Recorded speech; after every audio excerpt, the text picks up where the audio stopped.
रात के ठीक 12 बजे गांव के पुराने शमशान के पास एक गरीब लड़का रो रहा था और तभी उसके पीछे से किसी ने धीरे से कहा, रो मत, मैं हूं ना तुम्हारा दोस्त।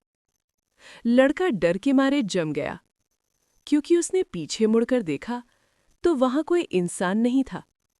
वहां खड़ा था एक भूत।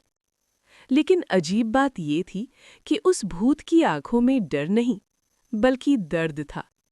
और यहीं से शुरू होती है एक ऐसी दोस्ती जिस पर शायद आप यकीन न करें।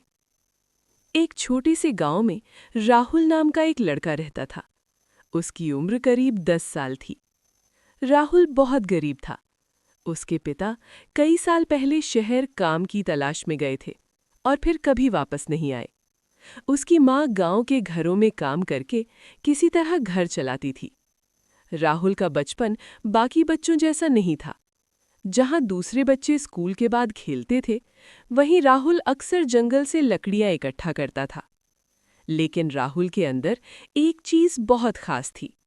वो कभी शिकायत नहीं करता था। गांव के लोग कहते थे कि ये बच्चा बहुत हिम्मती है। लेकिन एक चीज थी जिससे राहुल बहुत डरता था। गांव के बाहर एक पुराना शमशान। लोग कहते थे कि वहां रात को अजीब आवाजें आती हैं। किसी ने वहां रोने की आवाज सुनी थी, किसी ने सफेद परछाई देखी थी। इसलिए गांव में कोई भी शाम के बाद उस रास्ते से नहीं गुजरता था। लेकिन एक दिन राहुल की जिंदगी हमेशा के लिए बदल गई। उस दिन राहुल की माँ बहुत बीमार थी। घर में दवा लेने के पैसे नहीं थे। माँ ने कमजोर आवाज में कहा, बेटा, अगर जंगल से थोड़ी और लकड़ियां मिल जाएं, तो हम उन्हें बेचकर दवा ले सकते हैं। राहुल बिना कुछ बोले जंगल की तरफ चल पड़ा। लेकिन उस दिन लकड़ियां ढूंढते ढूंढते उसे पता ही नहीं चला कि कब शाम हो गई।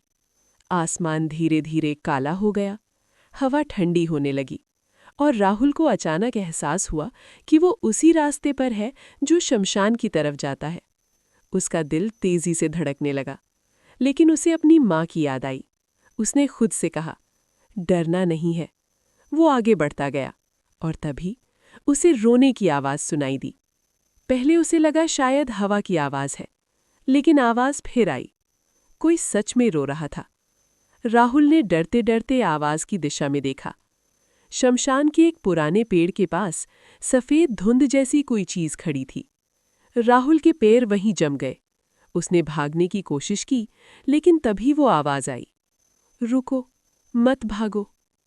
आवाज अजीब थी, जैसे हवा के अंदर से आ रही हो। राहुल कांपते हुए बोला, कौन है? धीरे धीरे वो धुंध साफ होने लगी और उसके सामने एक लड़का दिखाई दिया, करीब राहुल की ही उम्र का, लेकिन उसका शरीर पारदर्शी था।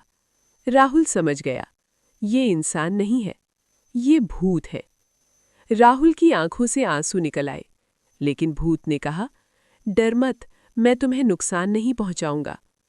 राहुल ने कांपती हुई आवाज में पूछा, तुम यहां क्यों हो? भूत कुछ पल चुप रहा, फिर बोला, क्योंकि मेरा कोई नहीं है। उसकी आवाज में इतना दर्द था कि राहुल का डर थोड़ा कम हो गया। भूत ने अपना नाम बताया। उसका नाम अर्जुन था। कई साल पहले वो इसी गांव में रहता था। एक रात वो जंगल में रास्ता भटक गया और फिर कभी घर वापस नहीं जा सका। तब से उसकी आत्मा यहीं भटक रही थी। राहुल धीरे धीरे उसकी बातें सुनता रहा। पहली बार उसे लगा कि ये भूत डरावना नहीं है, ये तो बस अकेला है। उस दिन के बाद राहुल रोज रात को अर्जुन से मिलने आने लगा। दोनों घंटों बातें करते। राहुल उसे अपने स्कूल की बातें बताता और अर्जुन उसे पुराने समय की कहानियां सुनाता। धीरे धीरे दोनों बहुत अच्छे दोस्त बन गए, लेकिन गांव में किसी को इस दोस्ती के बारे में पता नहीं था। एक रात अर्जुन ने अचानक राहुल से पूछा, अगर मैं सच में चला जाऊं तो क्या तुम मुझे याद करोगे? राहुल ने तुरंत कहा, तुम मेरे सबसे अच्छे दोस्त हो। अर्जुन की आंखों में चमक आ गई, लेकिन उसी रात कुछ अजीब हुआ। शमशान के पास अचानक तेज हवा चलने लगी, जमीन कांपने लगी और अर्जुन घबरा कर बोला, राहुल, आज कुछ ठीक नहीं है। तभी अंधेरे में से एक डरावनी आवाज गूंजी, तो तुम यहाँ छिपे हुए हो। एक बहुत शक्तिशाली दुष्ट आत्मा वहां आ गई थी। वो आत्मा अर्जुन को अपने साथ ले जाना चाहती थी। अर्जुन डर गया, लेकिन राहुल उसके सामने खड़ा हो गया। एक छोटा सा लड़का, एक खतरनाक आत्मा के सामने। राहुल चिल्लाया, मैं अपने दोस्त को कहीं नहीं जाने दूंगा। दुष्ट आत्मा हंसने लगी, लेकिन तभी कुछ ऐसा हुआ जिसकी किसी ने कल्पना भी नहीं की थी। अर्जुन के अंदर अचानक तेज रोशनी फैलने लगी। उसकी आत्मा चमकने लगी, जैसे किसी ने उसके अंदर उम्मीद जगा दी हो। और फिर एक जोरदार चमक हुई। दुष्ट आत्मा गायब हो गई। शमशान फिर से शांत हो गया। लेकिन जब रोशनी खत्म हुई तो अर्जुन भी वहां नहीं था। राहुल घबराकर इधर-उधर देखने लगा। तभी उसके सामने एक छोटी सी चमक दिखाई दी और अर्जुन की आवाज आई, राहुल, तुमने मुझे दोस्ती का मतलब सिखाया। अब मैं आजाद हूं। राहुल की आंखों में आंसू आ गए, लेकिन इस बार वो उदास नहीं था, क्योंकि उसे पता था उसका दोस्त अब भटकती आत्मा नहीं रहा, वो शांति पा चुका है।